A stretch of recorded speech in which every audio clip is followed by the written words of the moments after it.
Bon, donc ce que je vais faire maintenant, là je t'ai dit une connerie, j'ai re-regardé, je sais pas pourquoi je t'ai dit 0,2, c'est 1 bar de plus en pression de gaz. Donc là, moi je vais tirer de l'eau sur ce robinet là qui est après tout le système et Rémi en même temps il va filmer la pression dynamique, comme ça on saura la pression dynamique et en fonction de la lecture qu'on va avoir sur ce petit manomètre, et ben, il faut rajouter 1 bar. Donc admettons, si on a 2 bars en dynamique, et ben, on met 3 bars sur le mano de CO2. C'est pas plus compliqué que ça. Mais bon, pour avoir mon dynamique, il faut que je fasse un tirage. Donc le plus simple, c'est que je vais faire un tirage d'eau à ce robinet là dans un seau. On va faire une lecture de la pression et en fonction de la pression qu'on aura, on rajoute 1 bar sur le mano pour faire un pré-réglage. Après, il y a encore une étape, c'est la vérification du pH de l'eau pour vérifier qu'on ait le bon écart et que justement ça fasse ce qu'on lui demande, c'est-à-dire d'adoucir l'eau. Mais après, je t'expliquerai vraiment quel est l'intérêt d'avoir du CO2, etc. Mais là déjà, je te montre comment on règle vraiment correctement l'adoucisseur. Bon, donc là, je prends un seau, je me mets ici. Donc là, moi je vais tirer de l'eau et Rémi, il va filmer le mano qui est là. Comme ça, tu verras la pression dynamique. Donc là,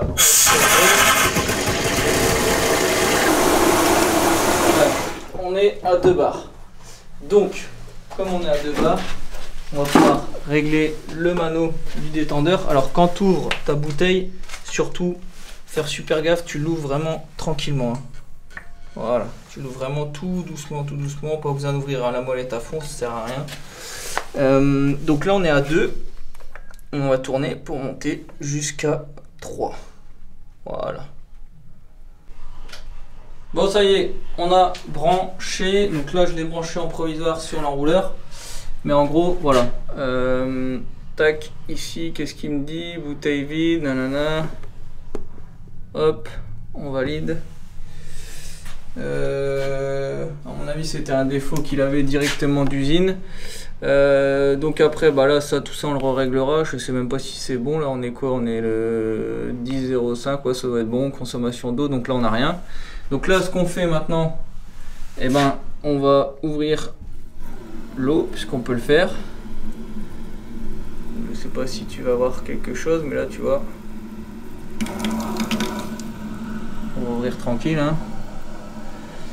Voilà. Donc là, t'as ta conso qui s'affiche en instantané. Direct. Voilà. Là, ici, on a notre compteur qui tourne, donc qui va après faire de l'impulsion. Et puis voilà, une fois qu'on aura bien tiré de l'eau, et ben dans ces cas-là, on pourra commencer à faire des réglages. Là, je vais laisser se remplir tranquille. Il y a la toilette qui va se remplir. Ça va me purger un peu ma canalisation. Et puis après, on va pouvoir vraiment faire les réglages définitifs. Bon, tu vas pas le croire, j'ai mis en route mon décobu. Tu vois, tout à l'heure, quand je t'ai dit, bah tiens, il y a fiche bouteille vide, c'est bizarre, à mon avis, d'usine quand ils l'ont mis en route. Mais en fait, non.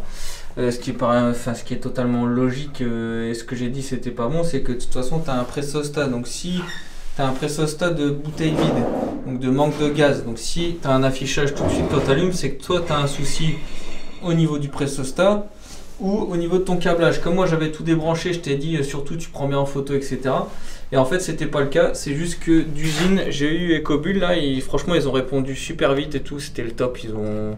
Le SAV j'avais jamais testé, bah là je peux te dire que ça fonctionne. Ils m'ont rappelé tout de suite, ils m'ont trouvé tout de suite la solution. Alors au début ils pensaient que c'était le pressostat qui était mal réglé, et puis elle m'a fait quand même vérifier les câblages, et en fait bah, il s'avère que d'usine il y a un petit, alors attends, tu vois, il y a un petit souci, c'est qu'il y a un souci de lettrage. Normalement tes lettres doivent correspondre, et les deux câbles là bah, d'usine ils sont inversés, donc voilà, tout simplement. Donc en fait ça normalement c'est office de détrompeur pour pas que tu te trompes, et en fait bah, je pense qu'au montage, enfin à l'assemblage, il y a dû avoir une petite erreur d'inversion de cosse, et donc ce qui fait pas que ça marchait pas, puisqu'il y en a un qui était là et l'autre qui était de l'autre côté, donc forcément ça marchait pas. Mais bon, voilà, ils m'ont rappelé, enfin je les ai appelés, ils m'ont trouvé une solution tout de suite, et voilà, je peux mettre en route. Donc maintenant, on va passer à l'étape de réglage du pH. Donc, le réglage du pH, On a notre dureté d'eau, nous, qui est de, on va dire, 30 degrés. Donc si on veut faire du préventif, il faut qu'on ait un pH de 6,9. Si on veut faire du curatif, il faut qu'on ait un pH de 6,8. Donc là, en fait, c'est une installation neuve, toutes les tuyauteries sont neuves, donc on va être sur du préventif. Donc on va régler le pH à 6,9. Donc moi, j'ai fait un pré-réglage ici, comme je t'ai montré tout à l'heure, sur 5. Ici, je l'ai réglé à 3 parce qu'on a une pression dynamique de 2, donc on rajoute 1 bar. Et maintenant, on va prendre, d'où l'intérêt, tu vois, d'avoir les 2 points de captage. Tu vois, ça c'est super important, ça coûte pas super cher, faites-le plutôt que de monter tout le temps un l'évier ou un robinet plus loin. Tu ne prends pas la tête, tu mets un robinet en eau dure, c'est-à-dire avant adoucisseur, et tu te mets un robinet après adoucisseur. Et tu es tranquille, quand tu viens même faire l'entretien, faire les vérifications, etc., c'est beaucoup plus facile.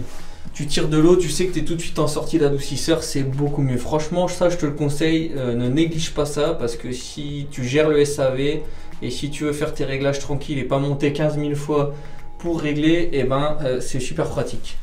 Donc là, ce que je vais faire, c'est que là, je vais finir par vider mon 5 litres d'eau que j'ai pris pour mon eau dure pour faire mon test de pH, et je vais refaire la même chose ici. Si je suis à 6,9, et ben on est bon, j'ai pas de réglage à faire. Si je le suis pas, je te montrerai, et de toute façon je peux te le montrer, hein. Donc là il est bien écrit: pour augmenter la concentration de CO2 dans l'eau et ainsi diminuer le pH, dévissez le capuchon puis tournez la molette de la vis micrométrique. Donc c'est la vis micrométrique, c'est celui-ci, hein. Dévisser la vis micrométrique dans le sens inverse des aiguilles d'une montre et inversement pour augmenter le pH. N'oubliez pas de remettre le capuchon après réglage. Donc là, ils disent que si, de toute façon, on va faire ça, on va faire en fonction de ce que j'ai comme mesure, et ben on verra si on doit monter ou diminuer, et si tu dois faire l'inverse, bah tu fais l'inverse, voilà, tout simplement. On va pas lire pendant 3 heures, le mieux c'est de faire un test et on verra ce que ça donne.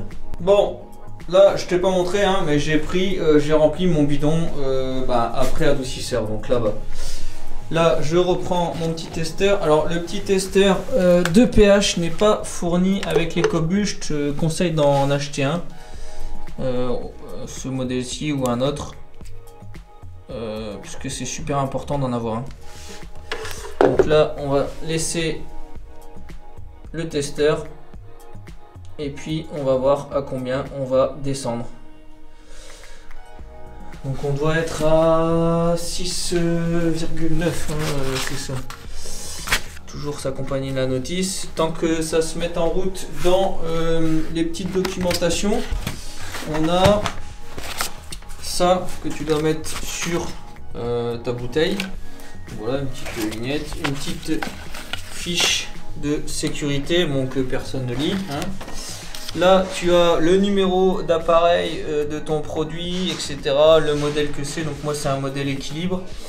Très bientôt, et peut-être ce sera déjà le cas quand tu regarderas la vidéo, j'ai mis en place un drive sur Instagram.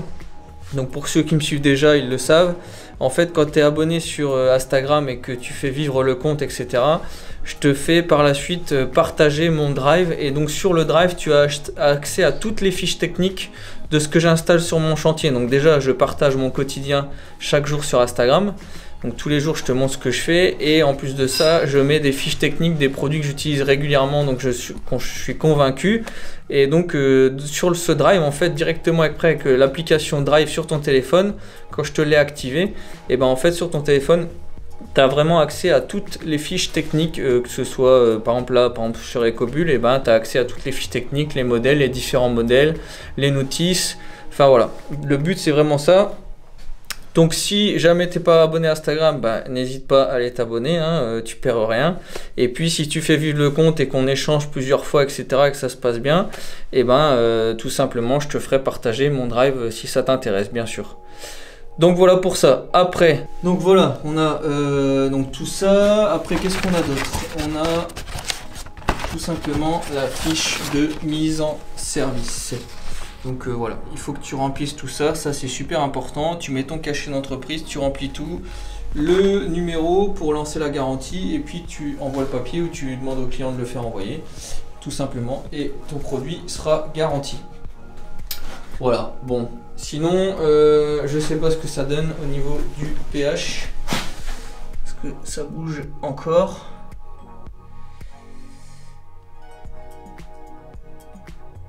Ouais, tu vois, ça descend encore. À mon avis, il va falloir le faire descendre encore. Hein.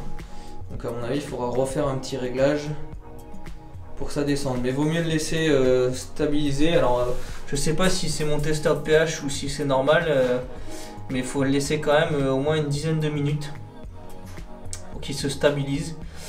Donc je sais pas pourquoi, si c'est parce que entre guillemets mon testeur il est pas super réactif ou pas. Moi en tout cas j'en suis content, mais c'est vrai que des fois c'est chiant.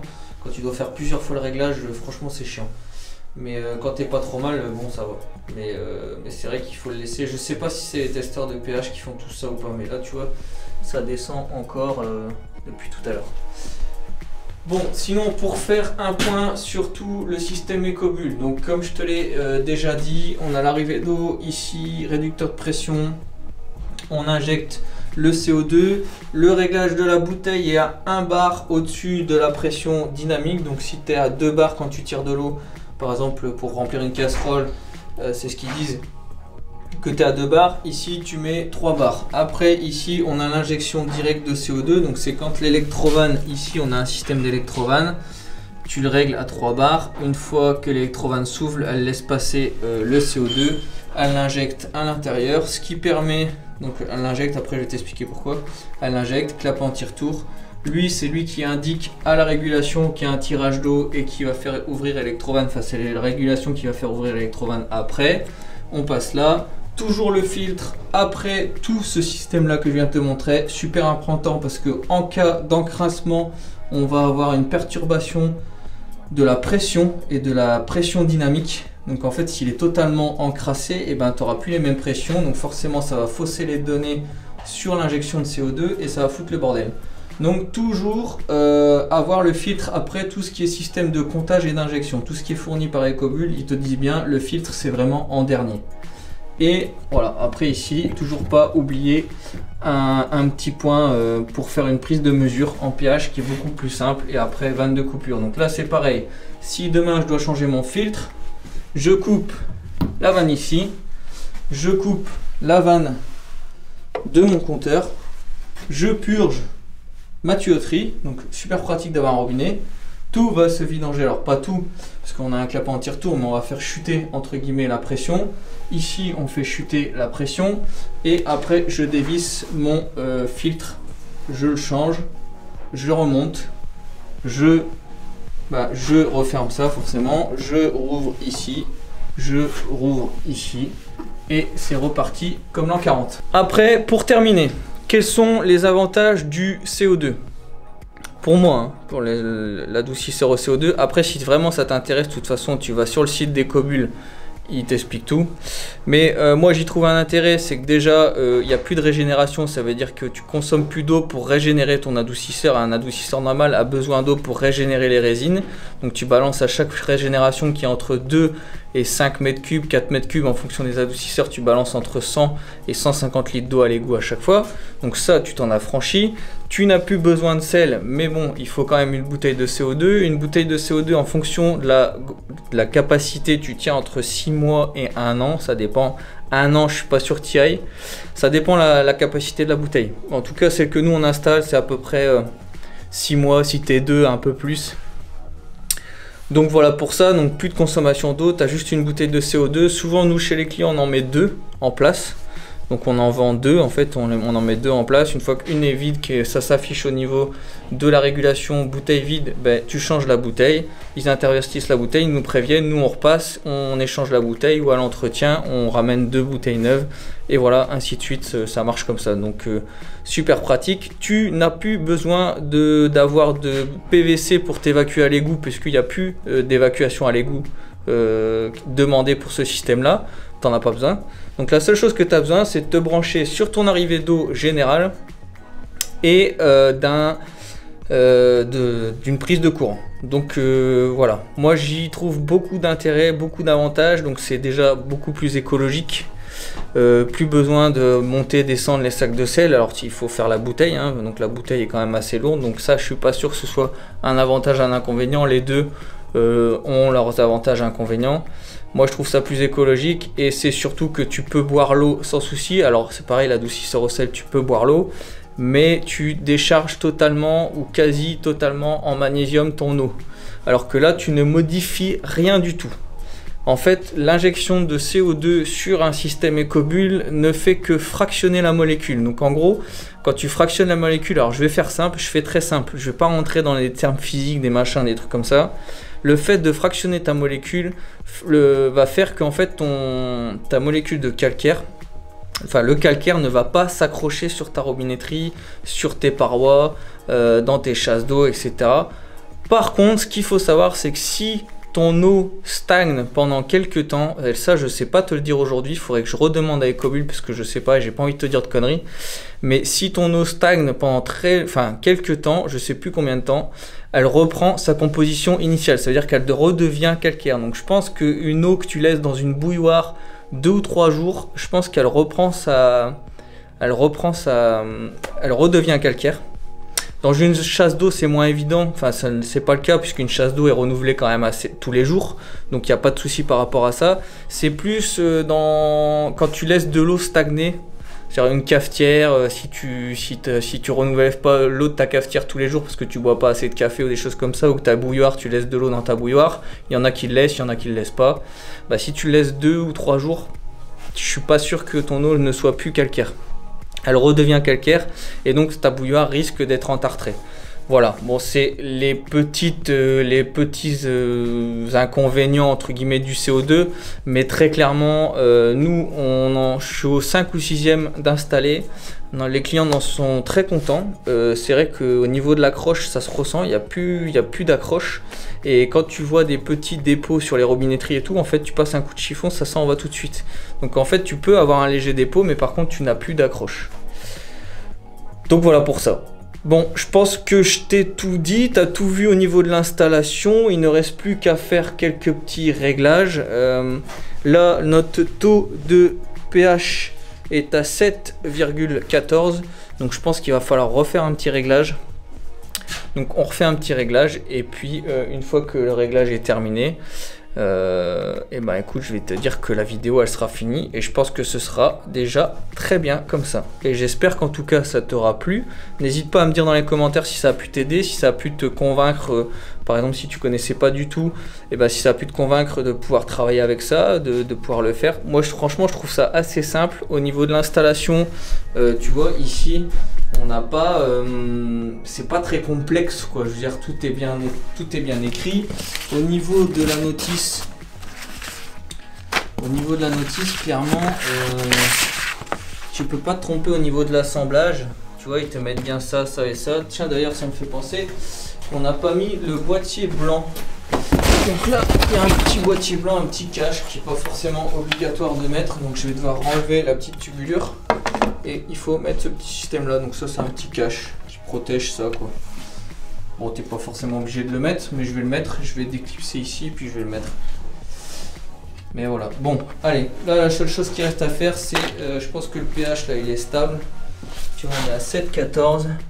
Donc comme on veut descendre en pH, et donc qu'est-ce qu'il faut qu'on fasse? Je sais plus. Dans le sens inverse des aiguilles d'une montre, et pour augmenter le pH, alors attends, pour augmenter la concentration de CO2 et ainsi diminuer le pH, dévisser le capuchon puis tourner la molette de la vis micro dans le sens inverse des aiguilles d'une montre. Donc en gros on dévisse, donc il faut dévisser pour que le pH chute, parce que nous on a besoin qu'il descende à 7,9. Et là on est à 7,14. Donc, eh ben écoute, on va faire un petit test. On va desserrer la vis micrométrique. Hop. De ça à peu près, tu vois ce que j'ai fait là, on verra. On verra si ça change vraiment quelque chose. Je vais le redévisser encore un peu. Voilà. Et on va voir ce que ça donne.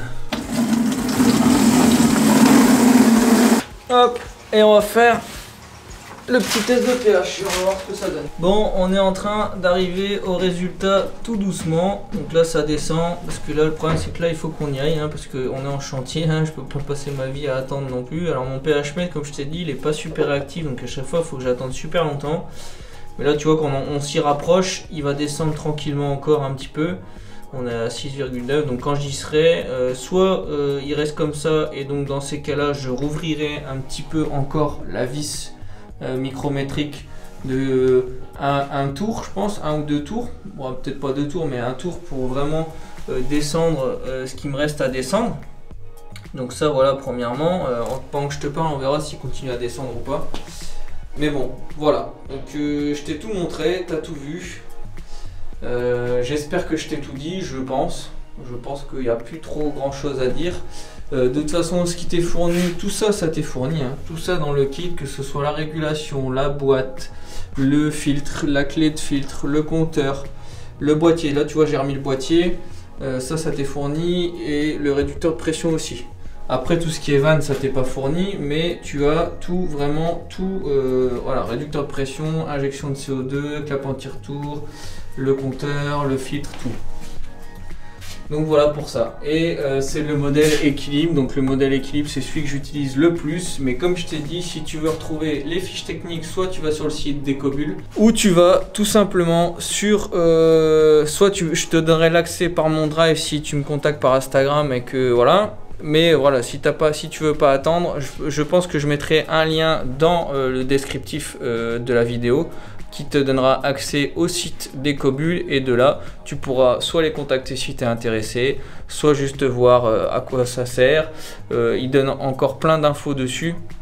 Donc voilà, il détaille bien. Moi, c'était plus de te montrer le produit, comment il s'installe, comment il se règle. Après, si tu as encore des questions, t'hésites pas, t'appelles Ecobul, ils vont te le dire. Moi, je suis franchement convaincu du produit. Comme je t'ai dit, je sais pas, j'ai dû en poser 6 ou 7. Franchement, zéro souci. Là, on a eu un souci des SAV. J'ai appelé Ecobul pendant qu'on était en train de filmer. J'ai appelé Ecobul. Ils m'ont répondu direct. On a réglé le problème, voilà. Donc quoi dire de plus, hormis que je suis convaincu et que c'est un très bon produit. Voilà, cette vidéo, eh ben, écoute, elle est terminée. J'espère qu'elle t'aura plu. En tout cas, si elle t'a plu, surtout, t'hésites pas. Le petit pouce bleu, ça fait toujours plaisir et ça motive. Si t'es pas abonné, eh ben, je t'invite à t'abonner, tout simplement. Comme ça, tu pourras suivre d'autres chantiers. J'ai plein d'idées en tête, j'ai plein de choses, j'ai plein de projets à suivre. Donc, je pense que tu seras pas déçu. Donc voilà, si tu veux rien rater, tu t'abonnes. Allez, je te dis à bientôt, et surtout, n'oublie pas, le travail, c'est la santé. Allez, ciao.